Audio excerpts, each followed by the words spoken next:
When it comes to slow eBay sales, sometimes we talk about, selling the wrong thing.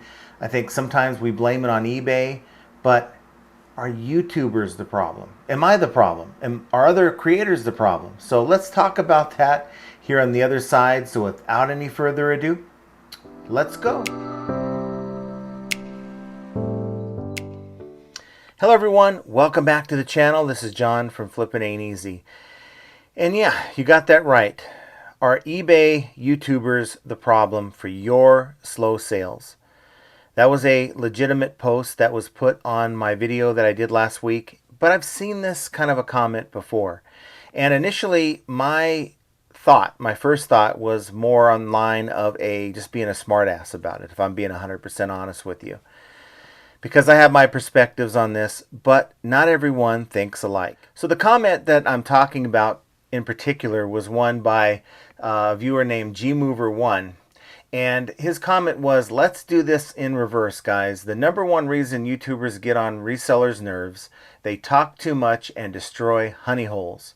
Now this was in response to a video I did about, and I'll put the link up here, but it was about doing better as a reseller, doing the things that you can to succeed, buying better, and it was my Breaking Bad little spoof thumbnail. So if you're looking through my videos, it's the one that looks like Breaking Bad.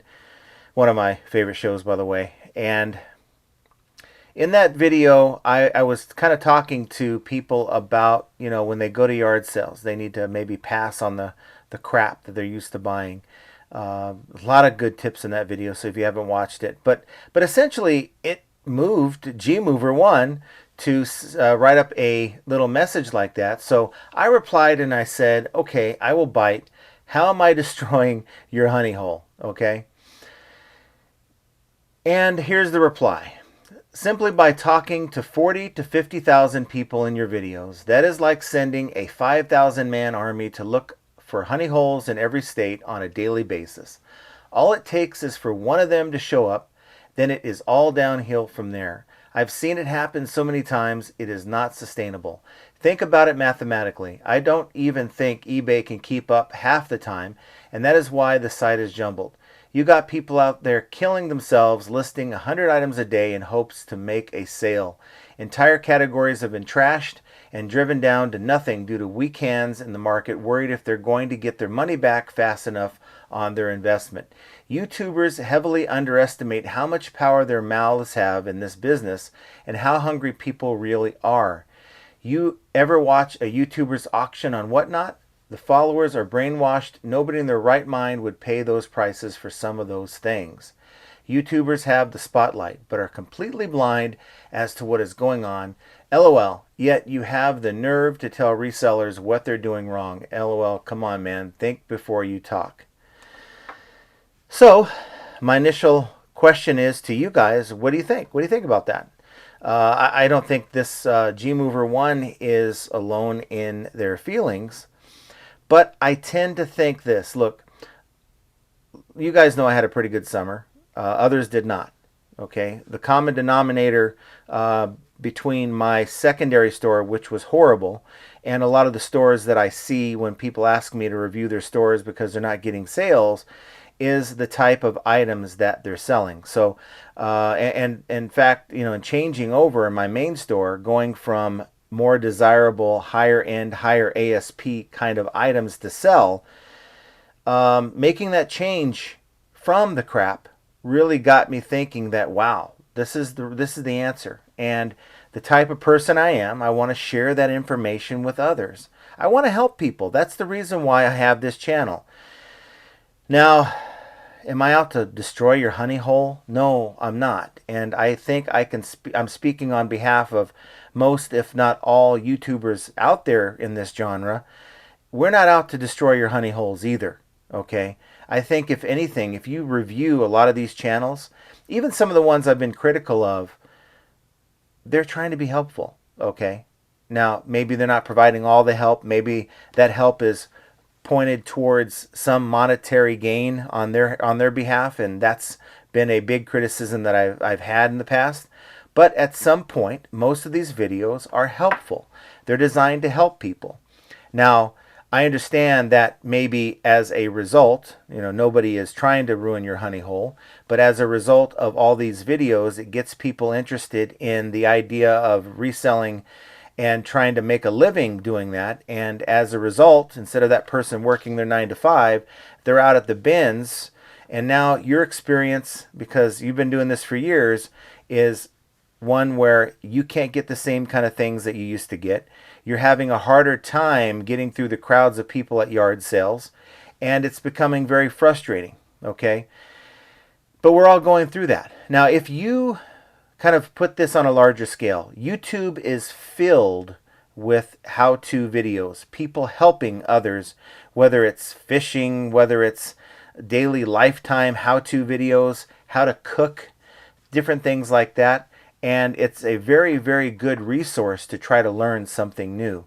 And if someone's having a financial hardship and they're trying everything that they can and they just can't figure out how to make a 9 to 5 situation work, and they're trying to maybe look for income that's going to help support their family, well, they'll tune in, and you can find dozens upon dozens of people that are making these videos, and it's been that way for quite some time. And in fact, this was that way back in 2019 when we had the pandemic and we had people being given free money and people were spending like there was no tomorrow. And it was good then, right? And you rarely heard people complain then. But yet now, because sales are slow, it's somehow our fault. Now, I can tell you this. I'm not giving out any information on where I buy my stuff. I made that mistake one time where I tried to express my satisfaction with buying on B stock, buying liquidation, buying Costco B stock and getting a great haul, and I thought it would make for a good video. I didn't even think how I was going to screw up my own at that time. I thought it was going to be a honey hole. But it did. It caused a lot of people to price me out because my 40/40 formula just no longer worked there, and I wasn't going to overpay like some of these people were. So I can understand how us YouTubers can cause the market to fluctuate. Like, for instance, Bearded Picker. He went out a few years back. I think you guys remember if you watched this channel around Christmas time. Went out and bought the Monopoly Millennial Edition. Went crazy with it. Did the whole retail arbitrage. Bought a bunch of these things. Sold a bunch of them on Amazon. And I'm sure when it was getting close to him selling out personally, he then mentioned it to the masses. And the masses went out, found these things, and they basically drove the price down to the bottom. They had that eBay war to the bottom. And people weren't all that happy about it, right? And that's an example of where a YouTuber can really cause the market to shift. There's other examples. There's other YouTubers who've actually spoken about this issue where just simply by doing a video, it caused people to be on the lookout for that type of item and it caused the market to shift. But getting mad about it, this is the reality. This is social media. This is 2023, okay? This isn't the same eBay that we were dealing with back in 2002, 2003 when I started, where we rarely had these kinds of venues to, other than a bulletin board, we didn't have social media to turn to get help. It was trial and error. You make your mistakes, maybe you read about it online, the few places you could read about it online, and maybe speak to someone else who you knew that sold online. But other than that, you didn't have nearly the resources that you do. That's why people turn to YouTube influencers in the first place. I think more so just to try to get some help on stuff, not so much to maybe find bolos, because this channel, we don't really talk a lot about bolos. But I'm curious, for those of you who complain about YouTubers, how many of you watch these videos frequently? And how many of you can say that you yourselves have benefited from the information, not so much the bolos and what sells and stuff like that to ruin your honey hole, but just some of the daily things that you deal with that maybe you had a question about and you were able to find that answer on one of these videos. Are we so bad then when we helped you? But now that you're having slow sales, is it suddenly all of our fault? Are you the same people that complain about maybe how eBay was glitching and losing your sales? Are you the same seller that maybe thinks that what you sold well, like hotcakes back in 2015, 2018, should be doing the same right now in a worse economy in 2023? Well, my thought is still the same, and I'm not going to be a smartass about it, but I'm just going to tell you, in all honesty, look in the mirror. The answer to your success on this platform lies within you, not me, not any of the bigger channels or the smaller channels that are just trying to help. And yeah, there's a big part of these channels who are doing it for other reasons, not so much to help, but maybe to make money. And as you grow as a channel, money becomes part of the equation, just like this channel. But it's always going to be, at least for me, and I can only speak for me, that it's going to be about helping people first. And it's going to be about my eBay store first. So if I need to focus more time on my eBay career or my eBay business, that's going to come first before any videos or anything like that. And that's a promise to myself, not so much as a promise to you guys. But my promise to you guys is more of, I'm not going to make this about making money on your backs. Yes, we have sponsors and all that. Other channels have sponsors and all that. And it's just another way to make money, because we are spending money on equipment. We are spending money on services to provide these videos to you. And of course, I believe when we're taking time away from our family and our own businesses, that time has some value. So the idea that creators are making money on YouTube is a bad thing, I don't agree with that. Now, if I'm charging you for extra information that I'm not willing to provide to my everyday viewer who really can't afford it, they're just trying to make ends meet, then I have a problem with that, personally. I don't believe in making you pay for extra content, and that's never going to happen here.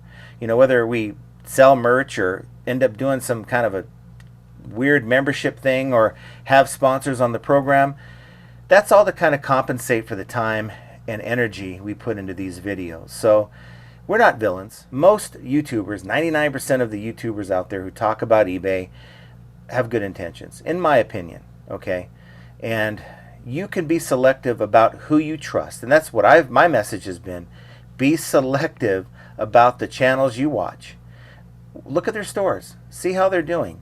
See what they're doing to correct their own problems. Are they even talking about having problems? Do they represent themselves as having all the answers when they're possibly quite flawed themselves? You'll see a lot of highs and lows here. You'll see a lot of thumbnails that have happy faces and sad faces and weird reactions, because that's kind of my life. That's kind of what happens with this business. And unfortunately, because a lot of other channels don't really talk about the bad, they're more focused on the good things that happen, you know, it makes me look like I'm just the one that has all these problems. But I promise you, there are many, many channels out there who have problems, who just choose not to share a lot of this information with you. So, still curious as to what you think. Comment down below. Am I the problem? Or other channels the problem?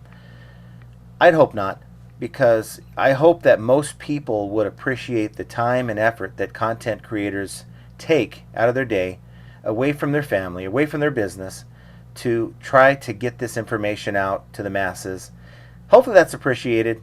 And if you do, you know, hit that like button and comment down below. And give me a little show of support, because these videos are kind of tough to make, because I hope that most people don't think that, at least me, that I'm out to try to ruin someone's honey hole or ruin their eBay business, because that ain't what I'm trying to do. I'm trying to help people.